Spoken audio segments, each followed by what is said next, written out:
आप सभी का स्वागत है मेरे इस YouTube चैनल में। पिताजी का स्पर्श की श्रृंखला का दूसरा भाग है यह। आप सभी का प्यार ऐसे ही बना रहे। पिता क्या है? पिता महज एक रिश्ते का नाम नहीं है, वह फरिश्ता है, एक ऐसा फरिश्ता जिसके लहू से छाती तो धड़कती ही है, जिसके लहू से छाती तो धड़कती ही है, और जो अंगुली पकड़कर फर्श से अर्श तक छा जाने का हौसला और हुनर और हिम्मत देता है, वह पिता होता है। हमारी जिंदगी में हम देखते हैं ज़्यादातर समय पिता नहीं रोते हैं, इसलिए शायद उनका प्रेम भाव कम पड़ता है। हो सकता है वह कड़क मिजाज के हो, गुस्सा वाले हो,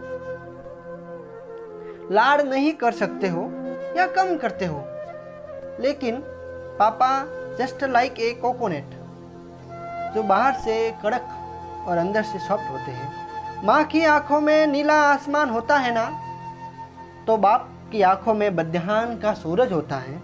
माँ धरती है तो पिता आकाश है, माँ धरती है तो पिता आकाश है, माँ ममता है तो पिता मक्खमता है, माँ हृदय है तो पिता मस्तक है, माँ हृदय को लगाती है तो पिता पीठ पर बिठाते हैं, माँ सत्र है तो पिता सवत्र है। एक गांव में ऐसा रिवाज था कि ससुराल जाती हुई लड़की, वह गांव के तालाब या नदी के किनारे तक उस लड़की को विदाई देने जाना पड़ता था, पर उस बेटी का बाप अपंग था, वह नहीं जा सकता था। वह अपंग पिता अपने बेटी से क्या कहती है, बेटा मैं तो अपंग हूँ, कैसे आ सकता हूँ तुझे नदी या तालाब तक छोड़ने। पर बेटी, तुझे विदाई देते समय मेरी आंखें आज ही तालाब और नदी बन चुकी हैं। माँ, लड़का माँ को कह देता है कि माँ स्कूल की फीस भरनी है। माँ को कहकर वह छूट जाता है, माँ बाप को कहकर छूट जाती है, लेकिन वह पैसे का इंतजाम करने के लिए बाप पूरा दिन भागता है। पगार आने में देरी होती है तो वह किस तरह एडजस्टमेंट करता है, यह किसी को दिखाई नहीं देता है। पिता का प्रेम है ना, सूर्य जैसा होता है, एकदम कड़क। माँ का प्रेम चंद्र जैसा शीतल होता है। जैसे दुनिया को चांद और सूरज दोनों की जरूरत होती है, हमारे जीवन में भी दोनों का वैसे ही महत्व है, क्योंकि हमारे जीवन में इन दोनों के बिना कुछ भी नहीं है। एक डायमंड के व्यापारी के वहाँ अमेरिका का एक बिजनेसमैन आया। स्पेशली वहाँ हीरे की डिमांड, उनके पास हीरे की डिमांड थी, जो उस लड़के के पास थे। 5 लाख का सौदा था, 2 से 3 लाख का प्रॉफिट था। उसने कहा, ये हीरे मेरे पास है, हीरे का पैकेट घर में पड़ा है, मैं घर से लेकर आता हूँ। तो फिर उस व्यापारी ने कहा, शाम को मेरे अमेरिका जाने का टिकट है, तुम्हें डिलीवरी 2 घंटे में देनी पड़ेगी। वह लड़का भागता हुआ घर गया और बेटे ने जो हीरे उस बेड पर ही रखे हुए थे, जिस बेड पर उसके पिताजी सो रहे थे, पैकेट बेड के नीचे था।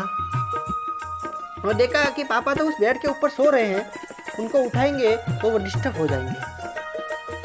उन्हें लगा पापा बहुत दिनों से सो रहे हैं, बीमारी के कारण वह दिन रात सो ही नहीं पाते हैं, बहुत दिनों बाद आराम से सो रहे हैं, तो उनको डिस्टर्ब करूं या उनको डिस्टर्ब नहीं करूं।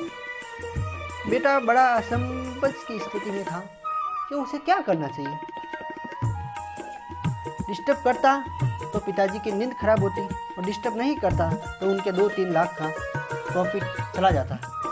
लेकिन सच्चा बेटा था, पैसों से ज़्यादा पापा से लाड करता था, पापा से प्यार करता था।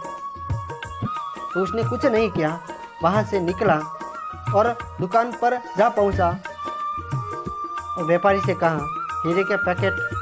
और व्यापारी ने उससे कहा, हीरे का पैकेट कहाँ है?